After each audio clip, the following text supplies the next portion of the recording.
Një fragment nga romani Brirët. Faleminderit. Kishte tortura, por tortura më e madhe e më e padurueshme për barinjtë e Babzilandit ishte bërë pjesëmarrja në një mbledhje me kryebariun, pasi askush nuk e dinte se çfarë priste. Një fjalë në dukje e parëndësishme mund të rezultonte në një vuajtje tepër të madhe, prandaj edhe në sallë nisi të kundërmonte një si aromë varrezash. I vetmi që u turtë ngardheshej vullnetarisht, pa ja kërkuar askush, ishte investitori strategjik Davis Mori.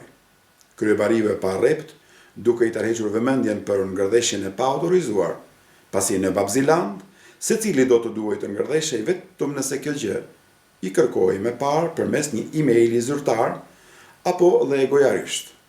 Davis Mori, i çarmatosur, ndryshoi pllak, qeshi. Kryebariu i kujtoi se i njëjti rregull vlente edhe për të qeshurën. I zënë ngusht, investitori strategjik mori një pamje të tillë ku të qeshurën dhe të ngërdheshurën i ndante vetëm një grimas hutimi, kështu që nuk mund të kuptoje nëse personi në të vërtet po qeshte apo po ngërdheshej. Nga kasetofoni u dëgjua një sigël muzikore e fill pas saj, zëri speakerës që lajmëroi mbërritjen në studio të analistit Phil Bobby, për të analizuar situatën, apo siç do të thoshte një tjetër koleg, për ta dekriptuar atë. Zoti Bobby, a mund të hidhni dritë ju lutem, cilat janë sipas jush arsyet e vërteta të lëngatës ekstreme apo komës së kryebariut, dhe përse njerëzit në shesh pretendojnë se janë ngritur në revolucion? Zëri i kolegut Phil Bobby bëri që Kristin Pamshirës t'i ndrinte fytyra. Unë mendoj se lëngata, apo ashtu siç po thoni ju, koma e kryebariut, e ka burimin tek efekti laksativ. Aha, ju lutem, zoti Bobby, ju lutem, çfarë po flisni kështu? Tregoni më serioz.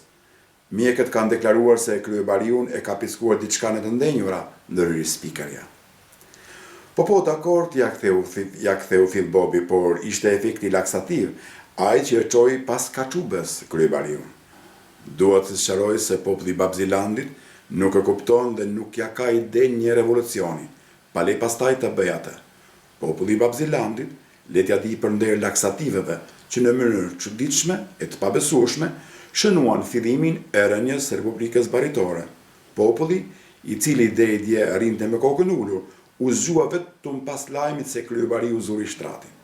Ju siguroj se nëse kryebariu do të mund të rikthehet e të dalë nga koma primare neurologjike, siç e quani ju, atëherë edhe revolucionarët e supozuar do të ktheheshin në shtëpi sa duke parë lajme, sa duke u marrë me Facebook. Me lejoni që gjithë këtë histori ta etiketoj si revolucioni i parakomanduar i laksativeve. Po, revolucioni i laksativeve. Ju falenderit.